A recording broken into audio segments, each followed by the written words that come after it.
은혜 받으신 하나님의 말씀 마태복음 5장 13절에서 16절까지의 말씀입니다. 세상의 소금과 빛이 되는 성도, 이런 제목으로 은혜를 나누고자 합니다. 여러분, 가끔 식당에 가서 밥을 먹게 될 때 음식이 나오고 국물을 한 숟가락 입에 넣었는데 아무 맛도 나지 않고 밋밋하게 느껴질 때가 있습니다. 주로 국밥집에 가면 반복적으로 겪게 되는 저의 실수 아닌 실수라고 할 수 있는데요. 음식에 맛이 없는 것이 아니에요. 조리를 잘못한 것이 아니라 사실은 간이 맞지 않기 때문에. 저는 집에서 이 사골국이라는 걸 끓여서 주게 되어지면요, 그걸 먹게 되면 사실은 소금을 넣지 않고 그냥 그대로 먹을 때가 거의 대부분입니다. 그래서 음식점에 가서 국을 시켜도, 음식점에 가서 국이 좀 싱겁다고 느껴져도 그냥 먹거나, 아니면 소금을 넣지 않고 김치나 반찬을 곁들여서 이 먹는 것으로 그렇게 대신할 때가 많이 있고요. 그러다 보니까 국밥집에 가면 습관인 거예요, 습관. 자기 입맛에 맞춰서 먹으라고 간을 하지 않고 소금을 내놓잖아요, 따로. 요즘은 물론 소금 간을 약간 해가지고 와서 거기에다 조금만 더 첨가하면 돼요. 그래서 먹을만 하기도 하는데, 여러분, 특별히 간을 하지 않고 그냥 먹을 때가 그래도 많아요, 사실은. 뭐 후추도 뿌리지 않고 고춧가루도 뿌리지 않고 소금도 뿌리지 않고 그냥 먹을 때가 많은데, 정말 못 먹는 게 콩나물국밥이에요, 콩나물국밥. 그래서 콩나물국밥집에 가면은 깜짝 놀랄 때가 많이 있어요. 콩나물 국밥의 그 고유의 맛을 느끼고 시원함을 느끼려고 국물을 떴는데 정말 아무 맛도 안 나요. 정말. 이게 뭐지? 그러고서 생각해 보면, 소금을 넣어야 되는구나. 그런데요, 이 아무런 맛도 안 나지 않은 정말 물만 있는 것 같더니 콩나물 국밥이 거기다 소금을 착 한 스푼 넣잖아요. 그래서 간을 맞추면 신기하게도 그냥 소금 맛이 나는 것이 아니라 콩나물 국물 맛이 아주 진하게 나는 거예요. 여러분, 음식에 소금을 넣는 것은요, 소금의 짠맛을 내기 위한 것이 아니라 그 음식의 본연의 맛을 내기 위한 것이라고 합니다. 소금이 녹아서 음식 안으로 그대로 스며들어감으로 인해서 그 소금 자체는 그냥 사라져버리는 것 같지만 그 소금으로 인해서 그 음식의 맛이 나오게 된다는 말이에요. 여러분, 오늘 우리 그리스도인 모두가 이렇게 소금과 같은 성도가 되시기 바랍니다. 그래서 교회를 교회답게 만들어가고 세상을 살맛이 나는 세상으로 만들어갈 수 있는 은혜가 오늘날 우리에게 있기를 축복합니다. 여러분, 마태복음 5장에서 7장은 예수님께서 제자들에게 가르쳐 주신 산상수훈이 기록되어 있는데요, 앞에서 제자들을 부르시고 천국의 복음을 선포하신 예수님께서 천국의 백성으로서의 지켜야 할 삶의 실천적인 부분들에 대해서 가르쳐 주고 있는 말씀이 이 산상수훈이라고 할 수 있습니다. 그리고 처음으로 시작하는 5장 3절을 보면 심령이 가난한 자는 복이 있나니 천국이 그들의 것임이라는 말씀으로 시작해서요, 10절에서 12절에 가면 의를 위하여 박해를 받는 자는 복이 있나니 천국이 그들의 것이라고 말씀하고요, 하늘에서 너희의 상이 클 것이라고 이야기합니다. 성도는 비록 이 땅에서 살아가고 있는 사람들이지만 천국을 바라보며 살아가는 하나님의 나라에 속한 존재라는 사실을 기억하고 있어야 된다라는 거예요. 그리고 이 산상수훈이 끝나는 마지막 부분인 7장 24절에서 27절을 보면, 그러므로 누구든지 나의 이 말을 듣고 행하는 자는 그 집을 반석 위에 지은 지혜로운 사람 같다고 얘기하면서요, 또 다른 한편에서는 나의 이 말을 듣고 행하지 아니하는 자는 그 집을 모래 위에 지은 어리석은 사람 같다, 이렇게 말씀합니다.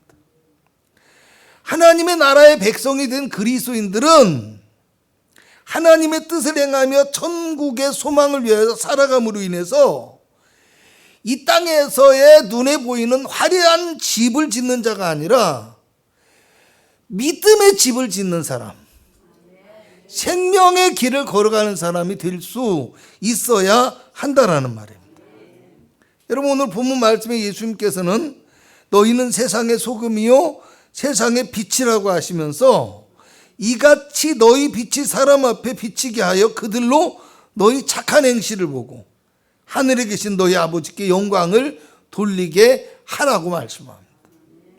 우리의 삶을 통해서 하늘의 영광과 하늘의 찬송이 될 수 있어야 한다라는 말이에요. 여러분, 예수님의 산상수훈의 말씀은요, 하나님의 나라인 천국의 복음이라고 할 수 있는데요, 5장 20절을 보면 이렇게 나와 있어요. 너희 의가 서기관과 바리새인보다 더 낫지 못하면 결코 천국에 들어가지 못하리라.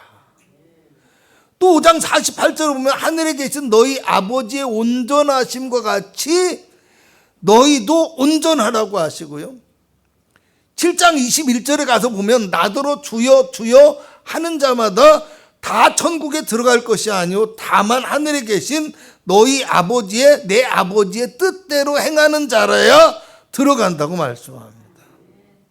그러니까 그리스도인들의 삶의 목적이 이 땅이 아니라 천국이 되어질 수 있어야 된다라는 거예요. 여러분, 그렇다고 해서 사실 이 땅의 삶이 또 이 땅의 그 그리스도인의 삶을 너무 무책임하고 아무렇게나 살아도 된다, 이런 말은 아닙니다. 또 우리가 천국을 바라보고 살아간다고 해서 이 땅에서의 어떤 삶에, 이 땅에서 중요한 것들 있잖아요. 이런 중요한 것들, 이 땅에서의 삶의 것들을 중요하게 생각하지 말고 그냥 천국 소망만 바라보고 살아야 된다, 이런 것은 아니에요. 무슨 얘기냐면 우리가 비록 이 땅 가운데 살아가고는 있지만 천국의 백성이라는 사실을 절대로 잊어서는 안 된다라는 겁니다. 그리고 그래서 하나님의 말씀과 뜻을 따라서 믿음의 길을 걸어가는 성도로서의 삶을 살아갈 수 있어야 된다라는 거예요. 아멘. 여러분, 가령 예를 든다면 그래요. 외국에 나갈 때 주의해야 될 점들이 참 많잖아요. 그런데 그 중에서 그 나라에서는 합법적인 일들이 우리나라에서는 불법이기 때문에 그 나라에서 행한 것들이 우리나라에 들어와서 처벌을 받을 수도 있다는 거예요. 대표적으로 홍콩의 마카오나 미국의 라스베가스 같은 곳은 도박이 합법인 곳이잖아요. 근데 그렇다고 해서 도박을 하면 우리나라에서 처벌을 받아요. 또 대마초나 성매매나 기타 여러 가지 것들이 합법으로 용인되는 나라들이 있어요. 그렇다고 해서 우리가 그것을 행하게 되어지면 다른 나라에서 행했을지라도 우리나라에 들어오면 그것이 적발이 되어지고 처벌이 될 수밖에 없다라는 거예요. 여러분, 그리스도인들은 뭐예요? 하나님의 나라의 백성이기 때문에 하늘의 법을 기억하고 하나님의 뜻을 실천하며 살아가는 천국의 백성으로서의 삶을 살아가야 된다는 겁니다. 이 땅에서의 삶이 이 땅에서의 삶만이 아니라 천국 백성으로서의 삶이라는 거예요. 여러분, 그리스도인들의 신앙은 세상 속에서 하나님의 백성다운 삶을 살아내는 것이라고 할 수 있습니다. 그러니까 신앙이 있고 신앙이 없고의 차이점은 뭐냐? 예배를 드리는지 아닌지, 헌금을 많이 내는지 아닌지, 아니면 기도를 얼마나 하고 성경 공부를 하느냐, 이런 것이 아니라는 겁니다. 물론 이것도 필요해요. 그런데 더 중요한 건 뭐냐? 삶에서 하나님의 백성으로서의 삶을 살아내고 있는지, 아니면 세상의 사람들과 똑같은 모습으로 살아가고 있는지에 따라서 그것이 달라질 수 있다는 거. 여러분, 그래서 사도 바울은 로마서 12장 1절에서 2절에 이렇게 얘기하죠. 그러므로 형제들아, 내가 하나님의 모든 자비하심으로 너희를 권하노니 너희 몸을 하나님이 기뻐하시는 거룩한 산 제물로 드리라. 이는 너희가 드릴 영적 예배니라. 이렇게 말씀하시면서 너희는 이 세대를 본받지 말고 오직 마음을 새롭게 함으로 변화를 받아서 하나님의 선하시고 기뻐하시고 온전하신 뜻이 무엇인지 분별하도록 하라. 이렇게 말씀한 거예요. 이 세상의 사람들처럼 살지 말고 하나님의 뜻이 무엇인지를 알고 행하는 거룩한 산 제사로서의 영적인 예배를 드려야 하는 진정한 하나님의 백성이 될 수 있어야 된다라는 겁니다. 여러분 본문 앞에 1절에서 12절의 말씀을요 팔복이라고 합니다. 팔복. 심령이 가난한 자는 으로 시작해서 끝나는 거죠. 이것을 천국의 백성으로서의 어떻게 보면 성품이라고 할 수 있어요. 성품. 그렇다면 오늘 본문의 13절에서 16절의 말씀은 뭐냐? 세상 가운데 살아가는 천국의 백성으로서의 역할과 사명에 대해서 말하고 있는 것이라고 할 수 있다는 겁니다. 여러분, 너희는 세상의 소금이라, 너희는 세상의 빛이라 하는 이 말씀은요, 삶을 살아가는 그리스도인들이 세상에 영향력을 미치며 살아가는 존재가 되어질 수 있어야 한다는 뜻입니다. 그렇기 때문에 너희는 세상의 소금이라, 너희는 세상의 빛이라는 이 말씀은요, 하나님의 백성인 그리스도인들이 세상 속에서 어떤 존재인지에 대한 어떻게 보면 성도로서의 정체성을 드러내는 믿음의 선언문과 같은 거예요. 믿음의 선언. 그리고 또 한편으로는요, 세상 속에서 어떻게 살아갈지에 대한 성도로서의 사명을 깨닫게 하는 하나님의 부르심의 소리라고도 할 수 있다는 것. 오늘 내가 예수 그리스도의 십자가로 말미암아 모든 죄에서 용서함을 받게 되어지고요, 부활의 은혜를 누리는 천국의 백성이 되었다는 것을 우리가 알아야 됩니다. 그리고 또 내가 천국의 백성이라는 것을 알았다면 천국의 백성답게 살아가야 된다는 말이고요. 그리고 이것이 더 나아가서 어떻게 돼야 되냐? 천국의 백성으로서의 나의 삶의 모습을 통해서 세상 가운데 하나님의 빛, 하나님의 영광을 나타낼 수 있어야 된다라는 거예요. 여러분, 그리스도인의 신앙생활 가운데 믿음과 순종이라는 것은 절대로 분리될 수 없는 것입니다. 예수 그리스도를 믿는다는 것은 그리스도의 말씀을 믿고 그 말씀에 순종하는 것까지 포함되는 것이에요. 그래서 믿음의 행위가 반드시 포함되어야 한다는 것, 그것이 믿음이라는 겁니다. 율법이나 행위가 아니라 오직 믿음으로 말미암아 구원을 받는다라고 했는데, 그러면 이 말이 무슨 말입니까? 이런 의구심을 가질 수도 있어요. 그런데 여러분, 그 말은 뭐냐면 믿음의 법이 아니라 율법을 가지고 할례 의식을 지키는 행위를 통해서 구원을 받는다고 하는 그런 사람들의 주장에 대해서 반박하는 내용이에요. 반박하는. 할렐루야. 그러니까 오직 믿음이라는 말은 거기에 뭐가 있냐? 예수 그리스도를 믿는 믿음으로 말미암아 구원을 받는다라는 거예요. 그러니까 거기에 오직 믿음, 그 말에는 그리스도를 믿는 믿음이라는 거예요. 그래서 유대인들은 자신들의 어떤 율법과 할례의 행위를 믿는 믿음을 가졌어요. 믿음이 있지만 행위를 믿는 거예요. 행위. 내가 이렇게 행함으로 구원을 받는다. 또 세상의 사람들은 어때요? 내가 착하고 선하게 살면 좋은 곳으로 갈 것이라는 믿음을 가지고 살아가요. 제일 곤혹스러운 것 가운데 하나가요, 믿지도 않는 사람, 그것도 우상을 열심히 섬긴 사람이 돌아가셨는데 그곳에 가끔 조문을 가거나 뭘 하면, 목사님 좋은 곳으로 가게 해달라고 기도해 주세요. 그래. 뭘 어쩌라는 거야.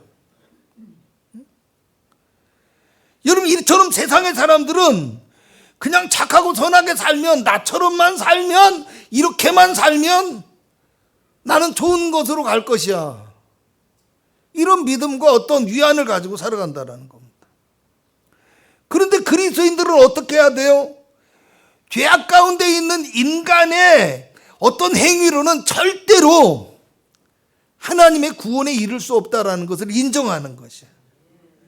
그리고 오직 십자가로 말미암아 구원을 주시는 예수 그리스도를 믿음으로 말미암아 구원에 이르게 된다는 그 믿음. 성경이 얘기하는 오직 믿음으로라는 말은 예수 그리스도를 믿음으로 말미암아 구원에 이르는 믿음인 거예요. 그것이 함축되어 있을 뿐이야. 행위와 율법을 통해서 구원을 받는다는 것이 아니라 너희 힘과 공로와 너희 능력과 힘을 통해서 구원을 받는다는 것이 아니라 오직 그리스도의 십자가의 은혜로 우리가 구원을 얻는다. 여러분 로마서 10장 10절을 보면 사람이 마음으로 믿어 의에 이르고 입으로 시인하여 구원에 이르느니라 이런 말씀이 나오는데요.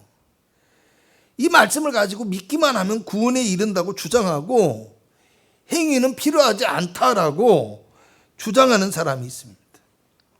그런데요, 사실 우리가 그런 걸 믿고 교회에 나와서 예배만 드려도 사실은 교회에 나오고 예배를 드리는 행위가 있다라는 것이에요. 또 병상에 있는 사람 같은 특수한 경우도 있어요. 병상에 있어서 주님을 믿었어요. 그렇지만 예배는 한 번도 드리지 못하고 병상에서 그대로 죽게 되었을지라도 그에게는 예수 그리스도를 믿겠다라고 고백하는 믿음의 행위가 있었기 때문에 천국에 이르게 된다는 사실을 알아야 합니다. 더군다나 여러분 이 로마서를 사도 바울이 기록할 때 초대교회의 그 시대에는 그리스도를 믿는 성도라고 입으로 시인하는 것만으로도 자기의 목숨을 잃을 수도 있는 위험한 박해 상황이 이어지는 시대였다라는 겁니다. 그러니까 여러분 아시잖아요. 일본에 복음이 들어왔는데 아주 그 일본을 제패했던 그 사람들이 외래의 문물을 가져온 기독교를 믿는 사람들이 그 국가의 그 권위에 도전한다라고 생각을 해서 기독교를 박해하고 죽이기 시작하는데요. 여러 가지 신앙의 어떤 형상들을 놔두고 그걸 발로 밟게 하고 그 행위를 하지 않거나 주춤거리면 거기서 바로 기독교인을 의심하고 죽이는, 우리나라에서도 처음 천주교가 들어오고 기독교가 들어올 때 그런 일들이 벌어졌어요. 그러니까 사실은 초대교회 시대는 입으로 시인한다라는 거 쉬운 것이 아니에요. 정말 마음에 온전한 믿음이 있어야 그렇게 해야만 실천할 수 있는 정말 크나큰 결단과 정말 놀라운 믿음의 행위였어요. 우리가 그냥 교회 나오는 거 이렇게 편안하게 예배 드리는 거하고는 차원이 다른 게 오늘 사도 바울이 말하는 입으로 시인하는 행위였다라는 겁니다. 여러분 세상의 소금이요 빛이라는 말씀은요 성도로서의 정체성이며 성도로서의 사명이라는 말씀을 아까 드렸는데요. 세상의 소금과 빛이라는 사실이 우리가 성도로서의 정체성이라고 한다면 세상의 소금과 빛으로 살아가는 것이 성도로서의 사명이요 역할이라고 할 수 있습니다. 그런데 우리가 알아야 될 것이 세상의 소금과 빛이라는 말씀이 세상의 소금과 빛이라는 것이에요. 세상에. 할렐루야. 성도는 세상과 다른 천국의 백성이지만 세상 속에서 함께 살아가면서 그 세상의 빛과 소금의 역할을 감당해야 될 하나님의 부름받은 일꾼이라는 사실, 이것을 알아야 된다는 겁니다. 여러분 성도가 그리스도의 몸된 교회에 속하여 그 거룩한 지체가 되어지고 거룩한 예배로서 하나님께 영광을 돌려야 하지만 만약에 성도가 그 신앙이 교회 안에만 머물러 있다고 한다면 그는 성도로서의 이름은 가지고 있을지 몰라도 성도로서의 자질과 능력은 가지고 있지 못한 무능력한 그리스도인이 될 수도 있다는 것을 알아야 돼요. 그렇기 때문에 교회는 어때야 돼요? 세상의 소금과 빛이라는 그리스도인의 정체성을 우리가 확인하는 곳이야. 확인하는 곳. 아멘. 그리고 세상은 그리스도인의 그 정체성을 드러내는 사명의 장소가 돼야 된다. 아멘. 이것을 아시기 바랍니다. 본문 13절에는 너희는 세상의 소금이니 소금이 그 맛을 잃으면 무엇으로 짜게 하리요. 후에는 쓸데없어 다만 밖에 버려져 사람에게 밟힐 뿐이라고 합니다. 여러분, 소금은 순결의 상징이에요. 그래서 그리스도인의 어떤 높은 도덕성이나 세속에 물들지 않는 순결함과 깨끗함을 의미하고 있고요. 또 소금은 방부제와 같이 세상의 부패와 악에 물들지 않도록 보존할 수 있는 것이어야 되고요. 또 소금은 맛을 내는 것이에요. 그래서 자기를 희생하고 자기를 헌신함으로 세상을 조금 더 살맛이 나는 곳으로 만들어갈 수 있어야 된다는 거. 여러분, 무엇보다도 성도는 하나님의 소금이에요. 그래서 하나님의 소금으로서 하나님의 나라와 소망과 구원의 기쁨을 전하며 믿음의 맛을 세상 사람들이 느낄 수 있도록 만들어갈 수 있어야 된다는 거예요.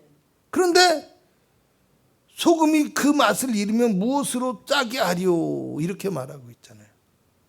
이 말은 뭐예요? 그리스도인만이 세상의 천국의 소망을 전할 수 있는 유일한 존재라는 겁니다.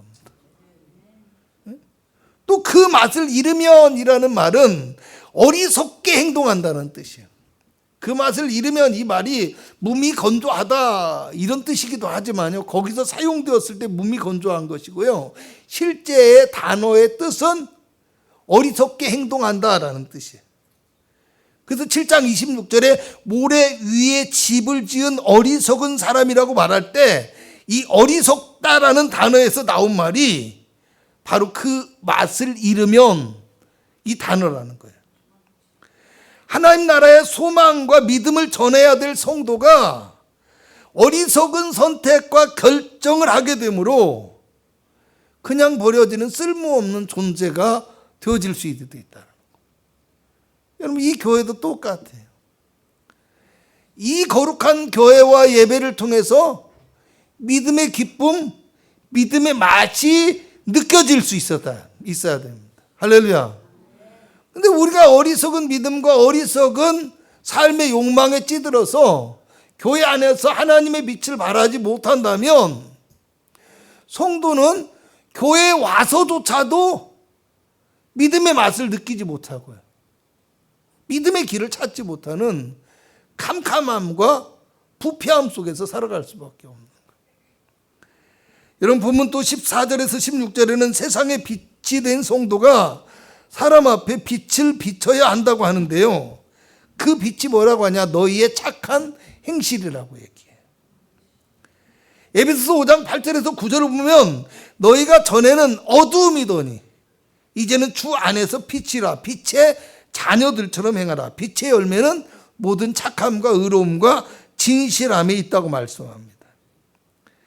여러분, 그리스도를 믿지 않는 모든 사람은 죄악의 늪에 빠져서 어둠 가운데 행하면서 멸망의 나락으로 떨어지는 절망적인 삶을 살아갈 수밖에 없는 인생입니다. 그런 절망적인 세상 가운데 소금과 빛이 되어서 생명의 길을 전하는 것이 그리스도인들의 사명이며 정체성이라는 것을 우리가 알아야 된다는 겁니다. 근데 만약 오늘 우리가 소금과 빛으로서의 정체성과 사명을 잃어버리게 되고 생명의 빛을 비추지 못하는 성도가 된다면 어쩌면 우리는 성도로서의 역할과 기능을 다하지 못하고 쓸모없는 존재가 되어져서 그냥 밖에 버려져 밟힘을 당하는 그런 존재가 되어질 수도 있다라는 거예요. 여러분, 너희는 세상의 소금이요 빛이라, 이 말은요, 어떤 결과를 얻기 위한 목적론적인 존재가 아니라는 얘기예요. 그냥 그 자체가 소금이고 그 자체가 빛이라는 존재론적인 시각에서 바라볼 수 있어야 된다는 거. 소금과 같이 되고 빛과 같이 되라 이 말이 아니에요. 제목이 그렇다고 해서 그 말이 아니에요. 그냥 우리는 그 자체로서 소금이고 우리는 그 자체로서 빛이라는 겁니다. 왜? 예수 그리스도, 소금이 되어주신 예수 그리스도가 내 안에 들어왔기 때문에 내가 소금이 되어진 거예요. 빛이 되신 예수 그리스도가 나를 비춰주시기 때문에 나를 통해서 빛이 비춰지는 거예요. 할렐루야. 여러분 16절에 이같이 너희 빛이 사람 앞에 비추게 하여 그들로 너희 착한 행실을 보고 하늘에 계신 너희 아버지께 영광을 돌리게 하라는 말씀은요, 소금이 그냥 그 소금 자체로 있는 것이 아니라 또 빛이 그 말 아래 감춰진 것처럼 드러나지 않는 것이 아니라 우리의 희생과 우리의 절제와 우리의 인내를 통해서 세상의 소금이 되어져야 된다라는 거예요. 그리고 우리의 믿음과 충만한 삶을 통해서 그리스도의 빛을 세상 가운데 전할 수 있어야 된다라는 거예요. 그래서 세상을 구원하고 천국의 복음을 전하는 능력 있는 그리스도인이 될 수 있어야 한다라는 어떤 성도로서의 사명과 성도로서의 역할을 확인해주고 있는 말씀이라는 겁니다. 할렐루야. 여러분, 많은 그리스도인들이요, 세상이 너무 부패하고 세상이 너무 타락했다고 얘기해요. 그래서 사람들이 복음을 전해도 믿지 않고 도무지 복음을 전할 수도 없는 악한 세상이 되었다고 하면서 그냥 스스로 탄식하고 절망하고 주저앉아 버립니다. 그러나 어쩌면요, 여러분, 하나님을 모르는 세상이 어둡고 타락한 세상이 되어지는 것은 사실은 너무나 당연한 거예요. 너무나 당연. 지금만 그런 게 아니에요. 지금의 시대가 악한 것이 아니에요. 노아의 시대에도 그렇고요. 그잖아요. 롯의 시대에도 그랬어요.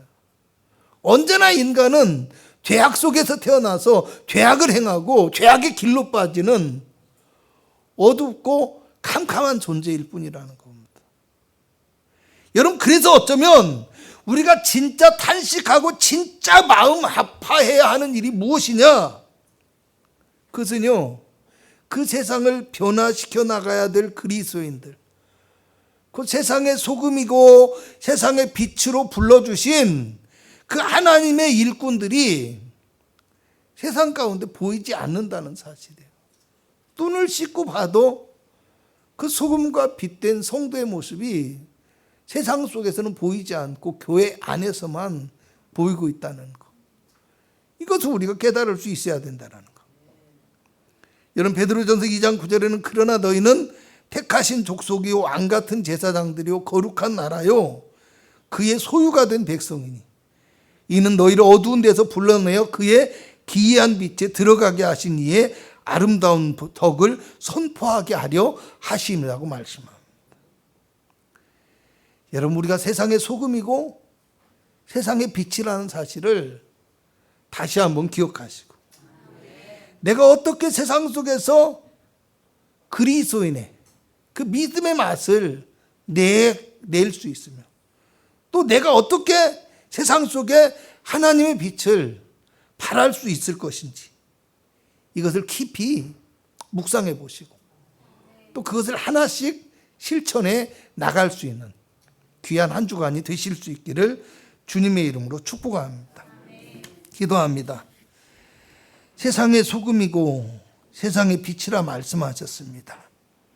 소금과 빛의 사명을 감당하지 못하였던 우리의 모습을 하나님 앞에 내려놓고 회개하오니 주님 용서하여 주옵시고, 우리에게 더욱더 하나님의 빛이 비춰지게 하옵시고, 예수 그리스도의 은혜가 넘쳐나게 하여 주시어서 세상 속의 소금으로서 빛으로서의 사명을 온전히 감당하는 성도가 되어지게 하여 주시옵소서.